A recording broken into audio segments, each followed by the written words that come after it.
My name is Gendron, and I'm from a small town in New Brunswick, Canada. My oldest son was diagnosed with pulmonary hypertension back in 2003 when he was 5 years old. As a lot of people's stories go, there were some subtle hints sort of leading up to it. Nothing seemed too out of the ordinary. We thought he had asthma. Just sort of out of the blue, things progressed really quickly, and we got this diagnosis sort of out of nowhere. It felt like that he had severe pulmonary hypertension and that there was really not a lot that they could do 20 years ago.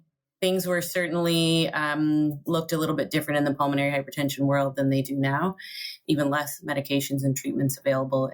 He started on oral therapies and quickly ended up on Flolan. Sort of never really did great. He stabilized for a little bit and then he would get worse. And we were thrust pretty quickly, I would say, as PH goes into looking at transplant options. And he ended up at the age of 11 having a double lung transplant back in 2009. So 14 years ago. Yeah. So back in that day, so one of the first things that I immediately tried to do was find some other people, connect, learn a little bit more about the disease. And there was really not much happening here in Canada. I live on the East Coast and I found a very active support group on the West Coast. BCPHS, it was led at the time by Liz McCall, was the most active group here in Canada, literally on the opposite end of the country. And there had been the Pulmonary Hypertension Society of Canada at one point, which had become pretty much inactive by the time that Braden was diagnosed. And so I found PHA in the US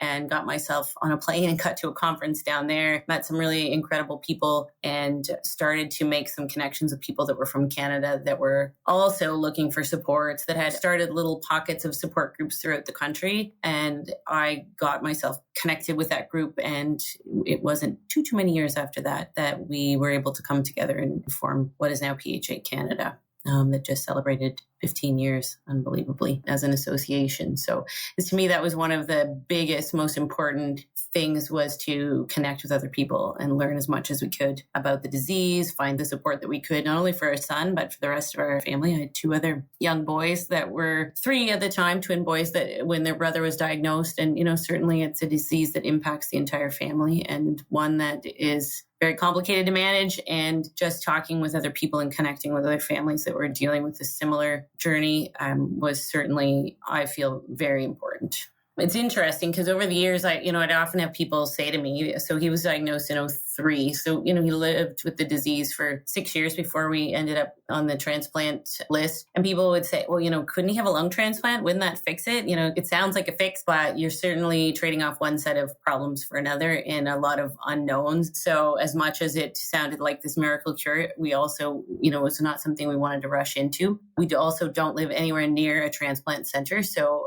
being from rural New Brunswick, the closest transplant center for us is Toronto, Ontario, so 18 hours from where we live. And we had to physically move to that area before Braden could be listed. We also weren't sure, if that was really something that he would be up for. He was 11 years old. He was very frail. Would he survive a transplant? Was a transplant the right decision?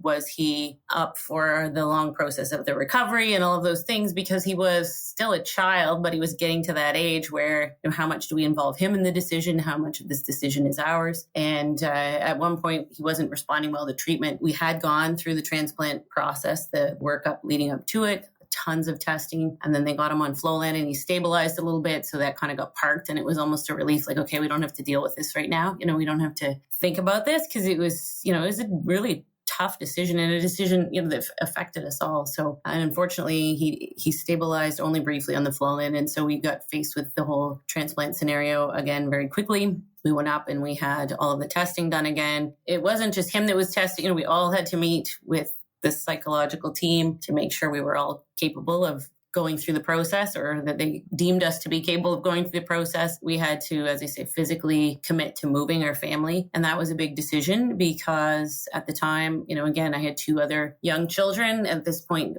they were 9 years old. And we, I guess, decided really early on as a family that if we were going to do this and we were going to go down this path, that we were all going to do it together, so that we weren't going to separate our family, because we had no idea how long we would have to be in Toronto waiting for transplant. And so my husband was an RCMP officer at the time. He took a leave of absence from his job. I owned my own business. I hired someone to run it. We were still sort of on the fence if it was the right decision to put him through the surgery. So I remember we were sitting in Toronto in a restaurant. My mother-in-law had come up to meet us. We had been just going through several days of tests. And this was a boy who his two younger brothers played sports, hockey, which he always, he was not able to do, but also always said, this hockey is so stupid. I'd never want to play a game like that. He was a video gamer. That was his passion. And we were sitting in the restaurant having lunch, and my phone rang, and it was the hospital in Toronto. And they said, we just wanted to let you know that your son, we've gotten all of his tests back, and he is a candidate. We would be willing to move forward and list him for transplant. And he said, who's on the phone? And I told him what they said. And he said, yes. And I said, really? He goes, this is great. I'm finally going to be able to play hockey. And that was that. So I had to leave the table and excuse myself and go to the washroom and lock myself in a stall and cry my eyes out for a few minutes and get it together. But I realized then, okay, this is what we're doing. This is what he wants, and we're going for it. So we came home and found somebody that would look after our house and packed up whatever belongings we thought we would need, and got in a U-Haul and drove to Toronto with our 2 dogs, our 3 kids, and our worldly goods, and waited. And we really had no idea, the wait list at that time. Well, the wait list is always, you just don't know, right? How long you're going to be there. We didn't know if it was going to be months or a year. And we arrived in Toronto at the first part of August and got a call on September 23rd. He got the call for his transplant. Right up until they took him through the doors of that OR, I kept thinking, we should just go. We know what we have here. We know what we're dealing with. I know what his quality of life is now. We should just turn around and leave. What if he doesn't make it through this? It was horrible. But he was so determined at that point that this was going to be, and that he was going to have this new life, that really we're like, we can't, there's no turning back now. But yeah, I think of all the highs and lows in that whole journey, that was one of the absolute toughest moments, is just not turning around and running out the doors with him. He's been very fortunate in terms of transplant and how well he has responded. There have been very few setbacks over the years. Early on, he did experience some chronic rejection right at the very beginning, which was really scary because we weren't sure where that was going to lead us. And I had seen and heard a lot of stories, where people just chronically rejected and had to go back for a second transplant. And so that was fairly early on, probably 6 months out. He ended up with some chronic rejection and having to have high doses of steroids. I have a preteen on IV steroids who's in this absolute emotional roller coaster.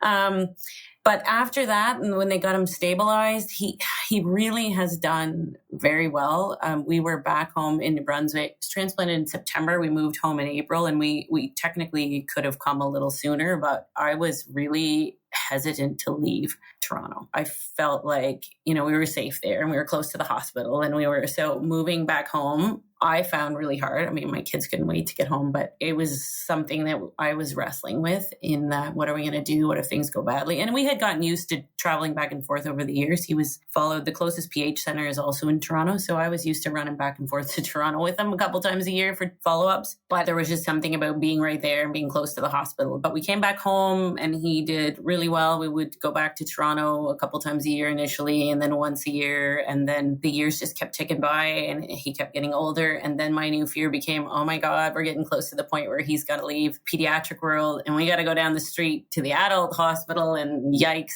And that's a really great problem to have when you're in this world. But that brought a whole new set of challenges with it again, because as an adult, they don't want to talk to your mom and dad. They want to talk to you as the patient. And as an 18, 19-year-old kid, we were always the ones who were the spokesperson and the advocate for him. It was really challenging. And at that point, he was almost in denial about anything, right? He's 18 years old. He's invincible. I don't need to worry about all this stuff. I don't want to talk about it. I don't want to talk about my medications. So we went through quite a rocky transition time, I would say, for a couple of years where he was just not as compliant as he should have been. And we were trying to be the bridge, but they didn't want, it got to the point where the hospital didn't want to talk to us anymore. They were, so that was a challenging time. I mean, he's 25 years old now and it's gotten much better. That was probably one of the hardest times in just managing his illness, was having to turn it more over into his hands and trust that he was going to do the right things.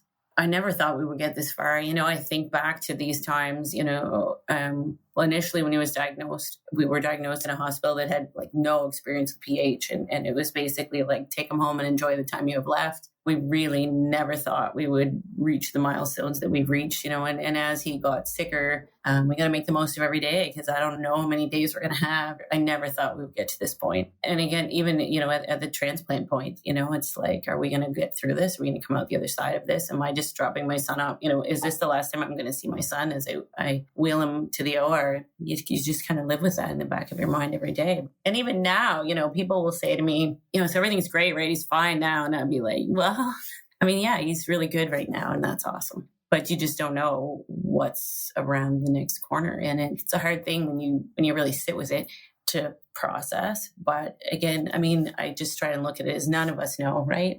He's living with something that he knows he's living with every day. And none of us knows, what's next in life. And so, I just watch the things that he's been able to do.